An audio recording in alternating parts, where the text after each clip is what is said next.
Bienvenue sur notre chaîne YouTube, le meilleur de l'actualité africaine et internationale. N'oubliez surtout pas de vous abonner et de cliquer sur la cloche de notification. Allez, on commence. Le Mali est devenu un terrain d'affrontement géostratégique entre la France et ses alliés d'un côté et de l'autre, la Fédération de Russie qui entend bien consolider sa position nouvellement acquise dans ce pays et avec l'approbation bien affirmée des militaires et des populations.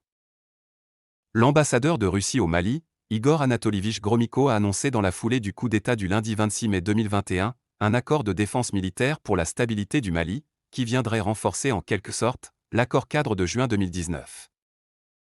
Le message est clair. La junte militaire qui fait l'objet d'une pression maximale orchestrée par Paris qui a rallié à cette cause ses partenaires de l'Union européenne, les États-Unis et l'Organisation des Nations Unies, ONU, avec ses ramifications pourra compter sur Moscou. Le message succinct de l'ambassadeur dit que l'accord additionnel a pour but d'assurer la stabilité du Mali. Jusqu'où ce soutien de la Russie pourrait bien aller? Il n'est secret pour personne. Le pays de Soundiata Keïté traverse en ce moment une mauvaise passe. Le pays sahélien est en butte avec des terroristes djihadistes. Les sanctions brandies par Paris et ses alliés pourraient être facteurs de troubles. Suite au coup d'État qui a renversé Ibrahim Boubacar Keïta, IBK, il y a 9 mois, un blocus aérien et terrestre mis en place par les voisins du Mali, en particulier la Côte d'Ivoire, l'avait pratiquement asphyxié. Si ces mêmes voisins, à l'instigation de la France, remettaient le couvert, qu'en sera-t-il de la réaction de Moscou? Il faut dire que coopération militaire entre la Russie et le Mali date du temps de l'Union des républiques socialistes soviétiques, URSS. Cette coopération interrompue en 1991 avec l'effondrement du bloc soviétique a repris en 2019. À cet effet, la Russie et le Mali ont conclu, le 26 juin 2019, des accords de défense et de coopération militaire qui prévoient l'équipement par Moscou en matériel militaire, les forces armées maliennes, FAMA. En réalité, la multiplicité d'acteurs sur le théâtre malien opère en trompe-l'œil. Le bras de fer qui se dessine à l'horizon est celui entre la France et la Russie. L'affrontement est inéluctable au regard des enjeux. Non seulement, le Mali occupe une place géostratégique importante pour le contrôle de toute la sous-région ouest-africaine avec ses immenses ressources, en plus et de sources concordantes, le Mali, pays d'apparence pauvre, est quasiment assis sur une montagne d'or.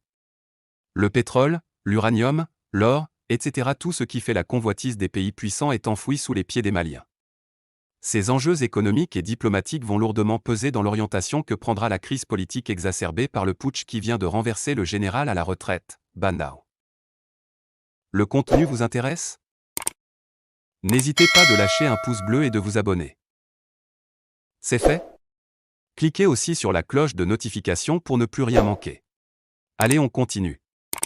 Comme on l'imagine, chacune de ces deux puissances engagera dans ce face-à-face tendu tous ses moyens conventionnels ou les moins avouables. La France a pour elle le soutien inconditionnel de ses alliés européens, des États-Unis, de l'Organisation des Nations Unies, ONU, et des organisations régionales et sous-régionales, Communauté économique des États indépendants de l'Afrique de l'Ouest et UA. En face, la Russie pourra compter sur l'opinion de la rue bamakoise qui lui est globalement favorable. Tout comme la majorité des populations de l'Afrique francophone, les Maliens reprochent à la France ses relations ambiguës avec leur pays. Par ailleurs, l'opération Barkhane conduite par Paris contre les « fous de Dieu » a donné des résultats très mitigés. Les terroristes ont même tendance à gagner du terrain. Pour en revenir à Moscou, il est indéniable que le renforcement de sa présence est même souhaité par de nombreux Maliens. Cela se voit à travers les défilés des populations devant l'ambassade de Russie, depuis ce dernier coup d'État. Le colonel Assimi Goïta et les siens pourraient bien tirer les marrons du feu, à travers ce mano à mano qui s'annonce épique entre Français et Russes.